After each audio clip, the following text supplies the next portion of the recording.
guys, welcome back to my channel. So if I sound a little bit like a man in this video, it's because I'm still getting over my sore throat, so yeah, please excuse that. Also, if you see a little tiny baby in the background, Annabelle is behind me just playing with her rattle. Probably have to pick her up in a second because she does get antsy if I leave her for too long. But anyways, I wanted to do this video for such a long time.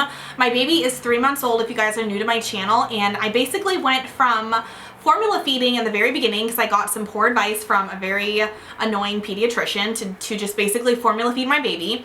I went from formula feeding her pretty much every single feeding in the very beginning. I think she was only exclusively breastfed for the first 3 weeks of her life. And then I started to formula feed her because she wasn't gaining enough weight and my old pediatrician was concerned. So I went from formula feeding her to basically increasing my supply throughout the past, I'd say 2.5 months. And yeah, now I'm pretty much exclusively breastfeeding her, and I wanted to share with you guys my tips on how I did that. So when you go from formula feeding to exclusively breastfeeding, it's honestly almost impossible because you guys will know if you are pumping all the time that it's mentally exhausting, physically draining. Okay, I gotta get her. Oh, yes, you're just a wild little munchkin. Anyways, so it's very draining doing all that stuff, especially because, I don't know, pumping all the time to try and increase your breast milk supply, it takes a toll on your life in general because you're pretty much having to pump around the clock.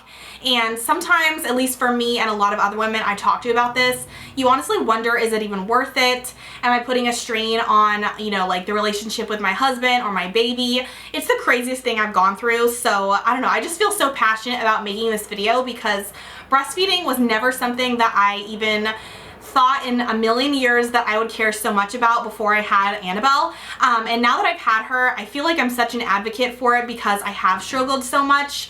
And honestly, something new happens with breastfeeding almost every week. My supply still goes up and down. I'm still looking up the best, you know, techniques for increasing my supply. So if you have any suggestions, please leave them below because I am definitely all ears for them. So like I said, I was formula feeding pretty much every feeding, like 2 ounces, or even in the beginning it was as much as she could take because my pediatrician told me to do that, which I would not recommend. The reason I wanted to go back to exclusively breastfeeding was, there's a bunch of different reasons, but just to name a few, I think the number one for me, I mean, I guess this is a tie, but the first one I can think of is the bond that you have with your baby. It is honestly indescribable. Like, breastfeeding, I never thought could make me feel so close to another human being, but just knowing that like I am her support and I am her like only food source is like the most comforting thing. And I just don't know, I mean, I don't have experience with it, but I just don't know if I'd get the same feeling giving her a bottle. I just like that she's always looking to me for her food source. I know that sounds kind of strange, especially to women who aren't breastfeeding mothers or who just aren't mothers in general, but I guess that's just like the first thing that comes to mind. And then obviously the second thing and the main reason I wanted to breastfeed her was because it obviously is better for her. It has like, I don't know, I think 1 teaspoon of breast milk has 3 million antibodies. That's what I was looking up online the other day. And I just know that it's better for her overall health. I feel like everybody kind of associates breastfeeding with just like preventing your babies from getting like the common cold, but it does a lot of other things as well. Like the things that comes to mind I think I read about are it you know, prevents like diseases like Crohn's disease and other diseases that I am just not obviously wanting her to have in the future. So I just think knowing that I'm helping her prevent those diseases, it makes more of an impact on why I'm doing it. And then the third reason I wanted to breastfeed is obviously it's cheaper than formula. I think like a big thing of formula is 40 bucks at Costco, and you have to get one of those all the time. So it can add up. And honestly, I think when I total everything up to exclusively formula feed your baby for a year, it was around, I think, $1,500 to $1,700. So it's not too much money, but yeah, it is saving a little bit of money throughout the year. Sorry, I took my hand away from Annabelle's mouth, and don't worry, my hands are clean, and she was crying, so she's gonna be teething on my hand.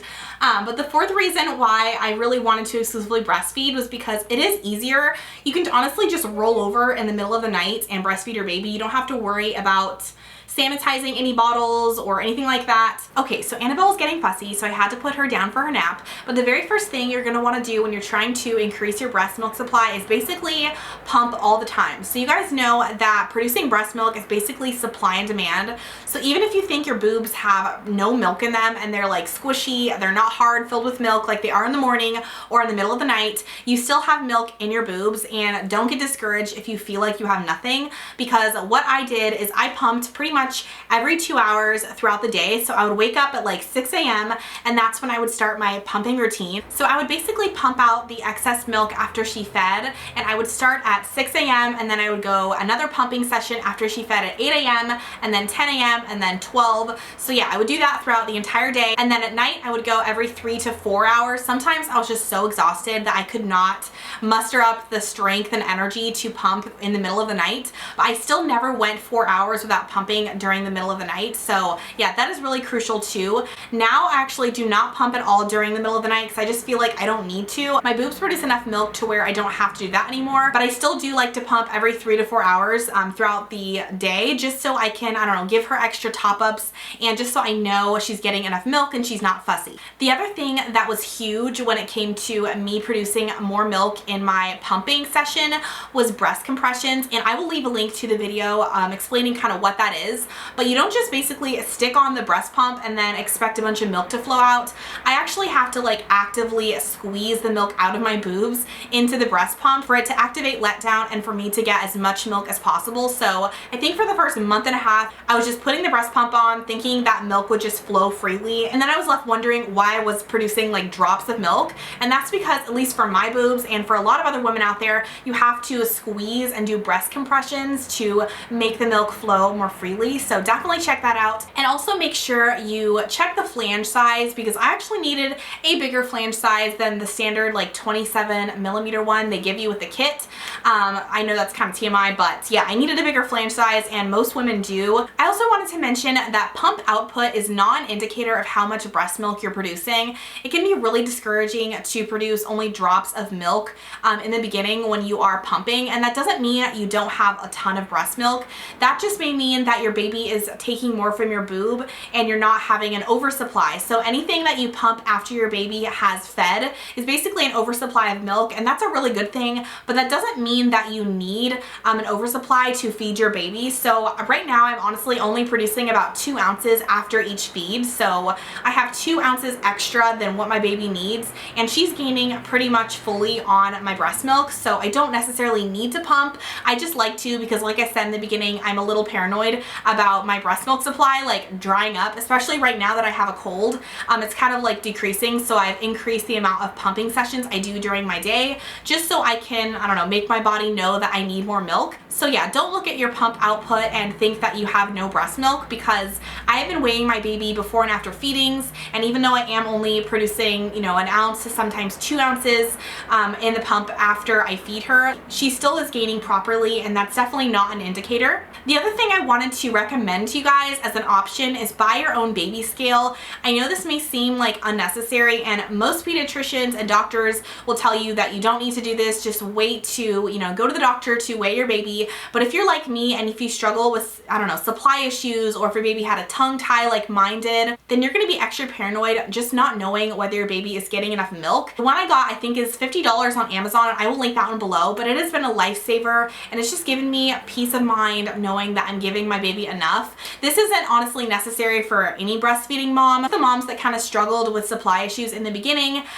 maybe your baby was a preemie, or she had a tongue tie like I said, or your baby just didn't have a good latch and you have to increase your breast milk supply, or if you're trying to relactate, then getting a baby scale is definitely a must. The other thing I wanted to mention when it comes to increasing your breast milk supply is definitely do not try and lose weight or diet when you are, I don't know, just like breastfeeding in general, or if you're trying to increase your supply especially. I did that. I think I was 2 months postpartum. I really wanted to like diet and lose the extra baby weight. I found myself concentrating more on the calories that I was eating, and like if I was eating enough food, if I was eating the right foods, and just like concentrating more on dieting. than I was on my supply. So eat what you want, obviously everything in moderation, but do not try and diet. It's honestly hard enough to try and increase your supply. Don't add dieting in there in the mix because it is just not worth it in the end. So as far as all of those, I don't know how you say it. I think they're called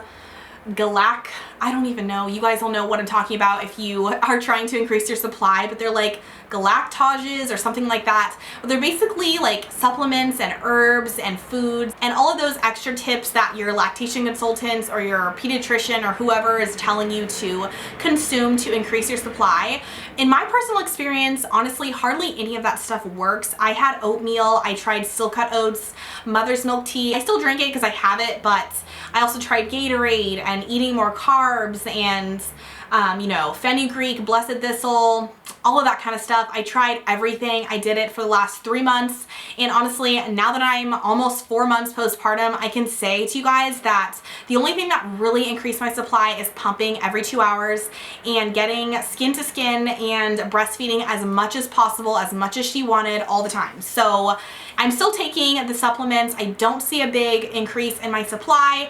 But the one thing I can say is obviously eating to your, like, I don't know, just eating to where you're satisfied and making sure you're getting enough food and healthy food and carbs. That is really something that has helped me because like I said, I feel like my supply dropped around 2 months just because I wasn't eating enough foods and yeah, I was just trying to diet, which is stupid.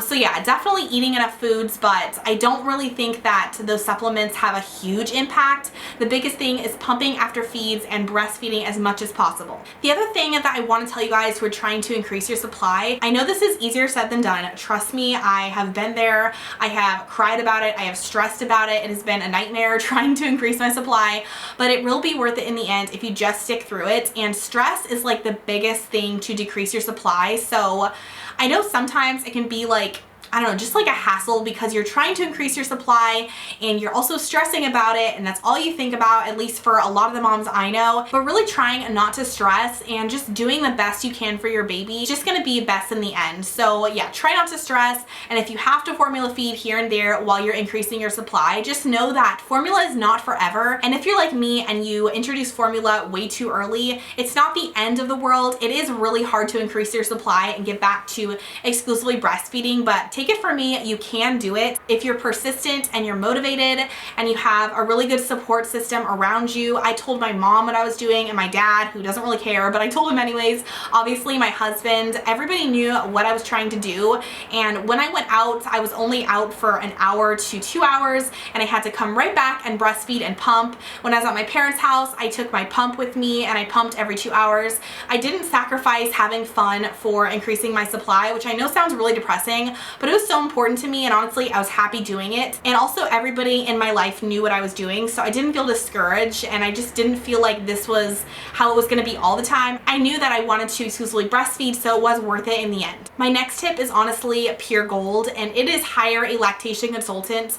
My insurance actually didn't end up covering a lactation consultant's like fee, which is really annoying. I spent a lot of money hiring 2 different ones, and I can say that it was totally worth their advice. Sometimes you just need someone to come into your life and, like, I don't know, just reassure you that it can be done. And if you're trying to relactate or whatever you're trying to do, it is possible, especially since women who adopt children can end up breastfeeding them, which is crazy. They don't even have to be pregnant to breastfeed their baby. So if those women can do it, you can do it. And sometimes just hiring someone and hearing their advice and experiences is just totally worth it. So those are my tips for increasing my breast milk supply. Definitely go ahead and leave below any questions you guys have. I feel so passionate about this topic that I get emails all the time from women telling me that, you know, they don't think they can do it. It's very discouraging to think that you're not providing enough food for your baby. I am with you. I have felt all kinds of emotions when it comes to breastfeeding, so definitely do not give up. And if you need someone to encourage you,